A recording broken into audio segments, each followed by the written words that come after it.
एक गांव में एक आलसी आदमी रहता था।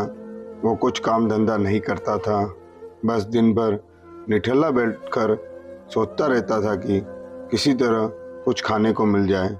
एक दिन वो यूं ही घूमते घूमते आम के एक बाग में पहुंच गया। वहां रसीले आमों से लदे कई पेड़ थे। रसीले आम देखकर उसके मुंह में पानी आ गया और आम तोड़ने वो एक पेड़ पर चढ़ गया। लेकिन जैसे ही वो पेड़ पर चढ़ा, बाग का मालिक वहां आ पहुंचा। बाग के मालिक को देख आलसी आदमी डर गया और जैसे तैसे पेड़ से उतरकर वहां से भाग खड़ा हुआ।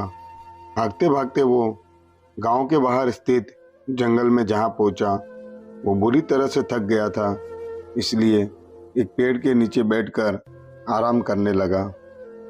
तभी उसकी नज़र एक लोमड़ी पर पड़ी। उस लोमड़ी की एक टांग टूटी हुई थी और वो लंगड़ा कर चल रही थी। लोमड़ी को देख आलसी आदमी सोचने लगा कि ऐसी हालत में भी इस जंगली जानवरों से भरे जंगल में ये लोमड़ी बच कैसे गई, इसका अब तक शिकार कैसे नहीं हुआ। जिज्ञासावश वो एक पेड़ पर चढ़ गया और वहाँ बैठकर देखने लगा कि अब इस लोमड़ी के साथ आगे क्या होगा। कुछ ही पल बीते थे कि पूरा जंगल शेर की भयानक दहाड़ से गूंज उठा, जिसे सुनकर सारे जानवर डरकर भागने लगे। लेकिन लोमड़ी अपनी टूटी टांग के साथ भाग नहीं सकती थी। वो वहीं खड़ी रही। शेर लोमड़ी के पास आने लगा। आलसी आदमी ने सोचा कि अब शेर लोमड़ी को मारकर खा जाएगा, लेकिन आगे जो हुआ वह कुछ अजीब था। शेर लोमड़ी के पास पहुंचकर खड़ा हो गया। उसके मुंह में मांस का एक टुकड़ा था, जिसे उसने लोमड़ी के सामने गिरा दिया। लोमड़ी बड़े आराम से मांस के उस टुकड़े को खाने लगी। थोड़ी देर बाद शेर वहां से चला गया। ये घटना देख आलसी आदमी सोचने लगा कि भगवान सच में सर्वेसर्वा है। उसने धरती के समस्त प्राणियों के लिए, चाहे वो जानवर हो या इंसान, खाने पीने का प्रबंध कर रखा है। वो अपने घर लौट आया।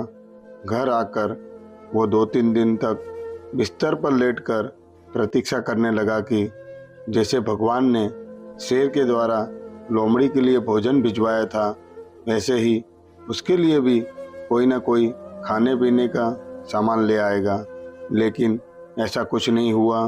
भूख से उसकी हालत खराब होने लगी। आखिरकार उसे घर के बाहर निकलना ही पड़ा। घर के बाहर उसे एक पेड़ के नीचे बैठे हुए बाबा दिखाई पड़े। वह उनके पास पहुंच गया और जंगल की सारी बातें सुनाते हुए वो बोला, बाबा जी, भगवान मेरे साथ ऐसा क्यों कर रहे हैं? उनके पास जानवरों के लिए भोजन का प्रबंध है, लेकिन इंसानों के लिए नहीं। बाबा जी ने उत्तर दिया, बेटा, ऐसी बात नहीं है।